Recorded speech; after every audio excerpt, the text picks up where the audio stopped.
Welcome back, Severance fans. If you thought the previous episodes were wild, episode 6 just took things to a whole new level.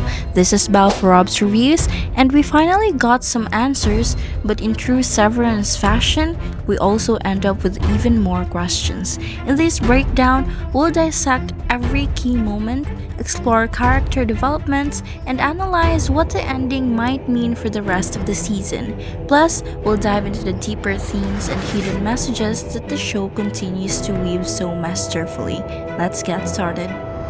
The episode opens with a tense and deeply unsettling sequence, immediately setting the tone for everything that follows. From the very first frame, we see Mark grappling with something we've never seen quite this intensely before: the growing and uncontrollable overlap between his innie and outie selves. What's so striking about this moment is how it doesn't just tell us what's happening, it makes us feel it. The way the scene is shot forces us into Mark's paranoia, making us claustrophobic. Tight close ups keep the focus locked on his face. We see every micro expression, every flicker of recognition, of panic, of resistance, as if we're trapped inside his mind with him. The light is stark and natural, casting jagged shadows that make the room feel unstable, mirroring the fractured state of his identity. But what's even more eerie is how the show uses sound to emphasize the unraveling of Mark's severance. If you listen closely, there's a faint echo when he speaks, like two versions of himself are overlapping, their voices slightly out of sync. It's so subtle that you might miss it at first, but once you notice, it completely changes the way you perceive the scene. This is the first real, tangible suggestion that Severance isn't as airtight as we were led to believe. It's always been presented as a perfect divide, innie and outie existing in separate realities with no ability to communicate or influence each other. But here it feels like the wall between them is crumbling. And then there's the mirror moment. This is huge. Mark stares at his reflection, and for a fraction of a second, his expression shifts. It's not just confusion, it's recognition, as if his innie is trying to surface. This is terrifying because it suggests that Mark's severance is malfunctioning in a way we've never seen before. We've seen flashes of memory bleed before. Dylan experiencing the outside world for the first time, Irving's black paint obsession potentially being a subconscious link to his time at Lumon. But this isn't just a memory slipping through. This is something bigger. This is Mark merging. So here's the big question: is Lumon losing control? If Mark is experiencing memory bleed, then the next logical step is: who else is? Could Helly be carrying traces of her Innie's rebellion into the real world? Could Irving's obsessive painting be more than just a subconscious urge? Could it be a literal map of the severed floor he doesn't even realize he's remembering? Or could Dylan, despite only experiencing brief moments of crossover, already be compromised? Up until now, we've been told that Severance is an impenetrable system, but if these leaks are happening to multiple employees, then it's no longer just a glitch. It's evidence that the procedure is breaking down. And if that's the case, then the consequences could be enormous. Think about what it means on a larger scale. If Severance can fail, does that mean every severed worker in Lumon's history is at risk of remembering? Could hundreds of people knowingly be carrying fragments of their innie lives with them, just waiting for the right trigger to bring it all rushing back? If that happens, does Lumon have contingencies in place? We already know that they keep a terrifying level of surveillance in their employees, so what happens when someone fully reintegrates on their own? But what makes this scene truly chilling is how much Mark resists. He is gripping the sink, rubbing his temples, desperately trying to push the memories away. But the more he tries to suppress them, the stronger they become. And that's important because this isn't just happening to Mark. He is fighting it, trying to cling to the reality Lumen has given him. But it's failing. This tells us that reintegration isn't just possible, It's inevitable. It's not something that can be permanently controlled. No matter how much Lumon tries to enforce their system, the human mind is designed to remember, and Mark's resistance, that's just the first crack in the dam. This entire opening sequence is doing something incredibly smart. It's showing us that the severance process is fragile without explicitly telling us. There's no dramatic exposition, no big speech about how the system is failing. Instead, we feel it through Mark's growing anxiety. His physical reactions, the way his own body seems to betray him, and this is why Severance is so brilliant. It doesn't just ask, what if you could separate your work and home life? It asks, what happens when that separation stops working? And this is just Mark's story. The episode doesn't stop here. It builds on this tension by showing us another character whose sense of identity is being ripped apart. Irving. And trust me, if Mark's slow descent into paranoia wasn't unsettling enough, Irving's storyline in this episode takes the existential horror to another level. Let's keep going and really dive deeper into this wild, awkward, existentially horrifying dinner that, in many ways, frames the entire episode. Altie Irving's meeting with Bert and his husband Fields isn't just a personal confrontation. It's a full on philosophical battleground where the very nature of identity, autonomy, and even spirituality gets under the microscope. And what starts as an uncomfortable meal quickly spirals into a deeply unsettling, strangely emotional, and mind bendingly complex discussion that might hold some of the biggest clues about Lumon's true agenda. First, let's talk about the entrance. The second Irving walks in, Fields doesn't even pretend to be polite. No warm greeting, no pleasantries, just an immediate brutal line. What your innie ever saw in this Philistine is beyond me. That was bold. Imagine someone inviting you to their house and immediately tearing you down the moment you step inside. The hostility is palpable, but what's even more interesting is why Fields is reacting this way. He clearly has strong feelings about the innies. He sees them as separate from their outies, and in his mind, Irving and Bert's outies are complete strangers, if not oppressors to the version of them that fell in love. It's also hard to ignore how much Field's energy mirrors someone else we haven't seen in a while, Harmony Cobell. The way he subtly asserts control over the conversation, his casual yet appointed way of manipulating emotions, and his intense focus on the divide between innies and outies feels eerily similar to Kubal's psychological tactics. Which raises the question, how much does Fields actually know about Lumon? And why does he seem so personally invested in the idea that Innie, Bert, and Irving were real, independent people? But then we get the moment that shifts this entire dinner into full blown religious horror. Fields drops a casual bombshell. Their church once had an entire sermon dedicated to whether innies have souls. Just think about what that means for a second. This isn't just some niche philosophical debate happening in the fringe of society. This is mainstream. It means that religious leaders, everyday people, and entire institutions outside of Lumon are actively debating the spiritual and moral implications of severance.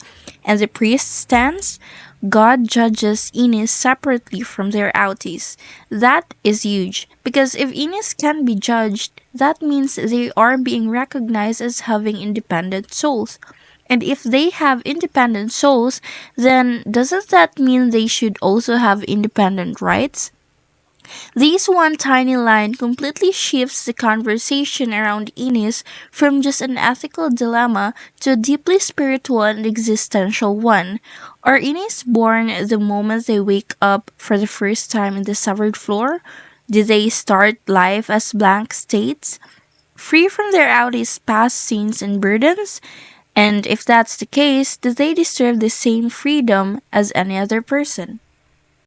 And then we get the real twist. Sweet, soft-spoken, seemingly harmless Bert apparently has a very dark past. While we don't get specific details, we learn that he believes he's done something so morally reprehensible that he's ruined his chance at salvation. And his solution? Sever himself, so that at least some version of himself might have a chance at being a good person. This might be one of the most unsettling explanations for voluntary severance we've seen yet. Until now, we've been led to believe that most people undergo severance for either corporate servitude, financial desperation, or sheer manipulation. Helena?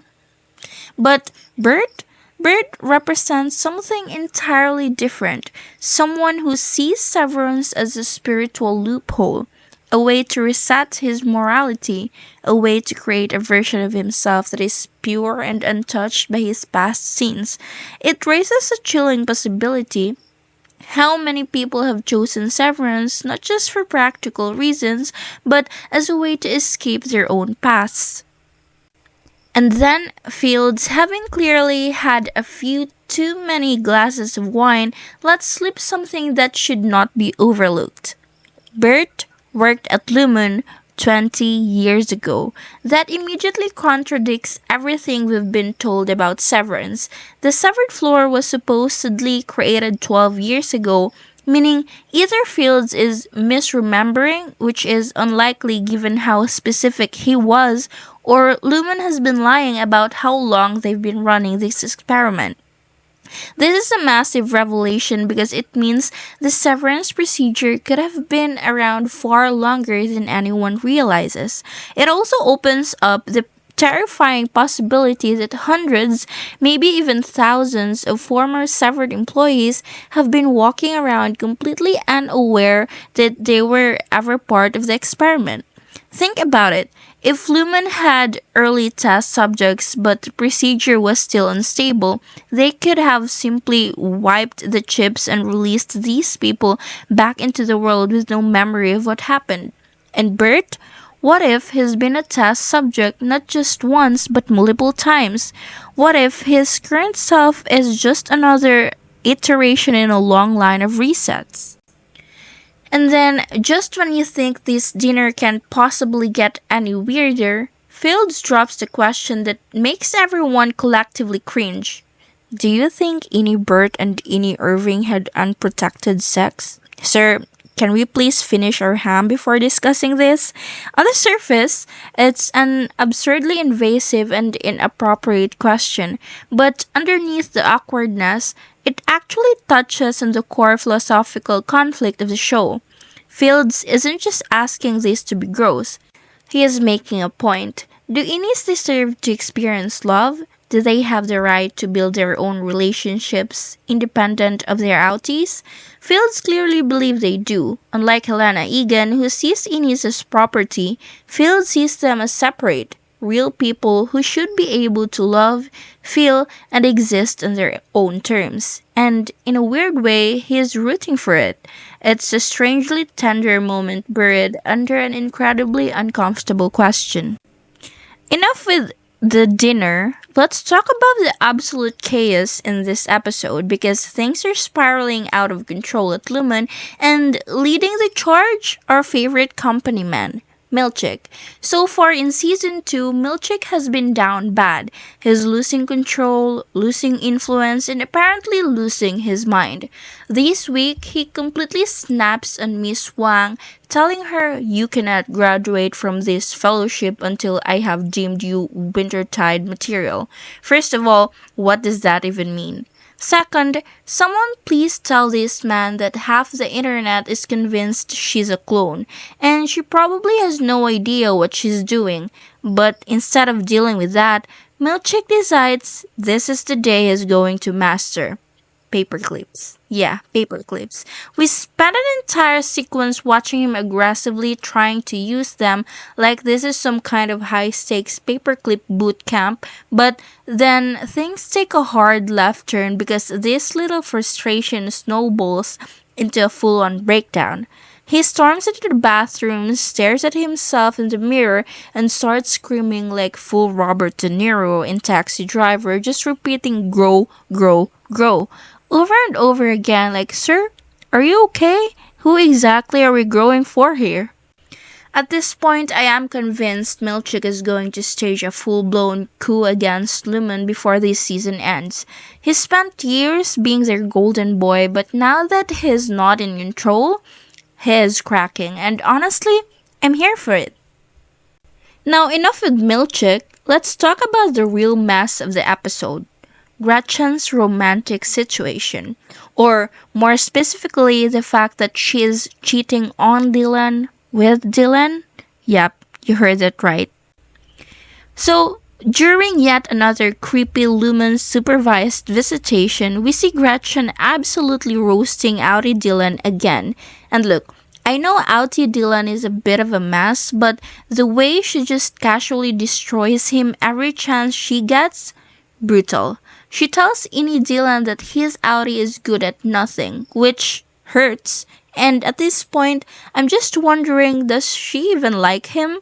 But then Innie Dylan gets real for a second. He says, "Maybe I'm trying to find something I excel in up there like I do down here." And for a second, you think this is going to be a really sweet emotional moment. But nope, he goes in for a hug and then boom, they're kissing. And I mean, really kissing. And it's weird because Innie Dylan is technically a different person, but also it is Dylan. So is this cheating or is it self love? Honestly, I don't even know anymore. But here's the worst part. Later, when Outie Dylan asks Gretchen about the visit, she flat out lies and says Lumen canceled it. So, not only is she making out with his own Innie, but she's hiding it from him? Yeah, something very shady is going on here, and I refuse to believe Lumen isn't pulling the strings. And that's kind of the theme of this episode, just how much Lumen is weaponizing relationships to control their workers. Think about it. Milchick is cracking under the pressure, Gretchen is being used to keep Dylan motivated, and then we have Mark and Helly who are just full on shagging on the floor of an abandoned Lumen office at this point. And with Innie Irving completely gone, the MDR crew has never been more fractured. If they're really going to take down Lumen, they have to get it together fast. Well, enough of those. We have Mark and Helly's big moment, which finally arrived, and for a brief second, it felt like we could breathe. In a world where their entire existence has been dictated by Lumen, we got to see something real, something theirs. Mark sets up a small tent, and while it's not much, it's his. It's something that belongs to him outside of Lumen's grip, and Helly, she doesn't scoff or roll her eyes. Instead, she acknowledges it for what it is, a symbol of something more. Then she drops the most gut-wrenchingly romantic line of the series so far. "I don't want her memory. I want my own. Would you like that?" And right there, we see the core of why these characters resonate so much. Helly isn't just asking Mark if he wants to be with her. She is asking if he's willing to embrace the idea of their own reality, separate from the corporate nightmare that made them. Mark doesn't hesitate. He's all in. And just as we start to believe that maybe these two can carve out something real for themselves. And then boom, Helena Egan appears, looking way too pleased to be running into Mark at a restaurant. And let's talk about her energy here, because wow, does it set off every alarm bell possible. She sits across him, locks eyes, and smiles the not so cold, detached corporate smile we've seen from her before, but something almost flirty. Then she hits Mark with a weirdly casual thing. "Mark Scout, thought it was you. I'm Helena Egan. I work at Lumen." Yeah, Helena, we know. But it's the way she says it's unsettling. she isn't here for business. She's playing with him. Then she takes the classic middle school approach to flirting, like asking, I hope they're feeding you at work. This isn't just a casual work, this is calculated. She knows he's struggling. She wants him off balance. Well, here's another fascinating theory. What if Helena is actually jealous of her own Ini? Think about it. She spent her entire life trapped in a high pressure, joyless corporate dynasty, being molded into the perfect Egan heir.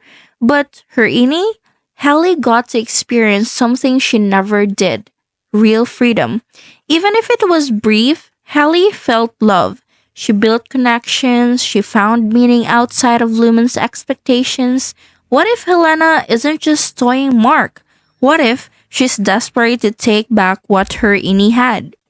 That would explain her flirty, almost awkwardly forward behavior. Maybe she isn't here to torment Mark. Maybe she wants a piece of what Hallie had. If you've spent your entire life under the control of a corporate cult, and suddenly you realize that another version of you broke free and actually felt something real, wouldn't you want to experience it too? Maybe Helena isn't here as the villain. Maybe she's trying, and the only way she knows how, to figure out if there's another way to live. Well, enough of Helena's romantic gestures. We need to feed Mark. Mark needs a burger, people. Not a memory wipe, not a cheap tweak, just a meal. And honestly, he needs a nap, a vacation, and a therapist. Well, going back to the first episode wherein it kicks off with Mark looking rough, reintegration is wrecking him. Nosebleeds, coughing fits, and losing control over his reality. He's switching between Ini and Audi with no say in when or where it happens. Rigabi tells him his last crossover memory was a breakthrough where he saw Gemma, Miss Casey, inside Lumon. Robotic but seemingly aware, this should bring answers, but instead, it raises more questions. Why is she still there? Is she part of a bigger experiment? A prototype for a deeper severance? Unfortunately, Mark is in no state to investigate. His brain is shutting down, and Rigabi is done waiting. She suggests flooding his severance chip to speed up reintegration, warning him it could cause a brain hemorrhage. Understandably, Mark loses it and storms off in search of food, only to find his fridge full of beer and disappointment. After an unsettling encounter with Helena Egan, he changes his mind, apologizes, and tells Rigabi to proceed. And that's when things get brutal. Rigabi literally peels open the back of Mark's head, and the procedure hits him like a freight train. He's bombarded with memories, flashes of Gemma, his Ini's awkward personal moment, pure chaos. His brain is splitting into two, just as he is barely holding it together. His sister Devon knocks. Ignoring Rigabi's warning to stay put, Mark stumbles upstairs. Devon, one of the few sane people left, brings up the Damona Birthing Retreat, a creepy, exclusive program where some women sever themselves for childbirth. She seems to have a theory, but before she can explain, Mark collapses, and his body is rejecting reintegration. And we know it's literally killing him. Now, before we start screaming, let's just clarify. Mark is probably not dead, but we all know that his body is rejecting whatever is happening to his brain. Reintegration is not sustainable. And that's where we leave things. Mark on the floor, Davon holding on to some major unanswered questions, and absolutely no confirmations that we're getting answers anytime soon. Rigabi is playing the long game, but we still don't know exactly how much she knows. If she's willing to put Mark through literal neurological torture, she has to believe the risk is worth it. But is it? Or is she so desperate to take down Lumon that she's willing to sacrifice Mark in the process? So, what do you all think? Is Mark too far gone? Is reintegration even possible? And what's really going on with the Damona Birthing Retreat? Drop your theories in the comments, smash that like button, and for the love of Mark, someone get this man a burger. Well, see you next time.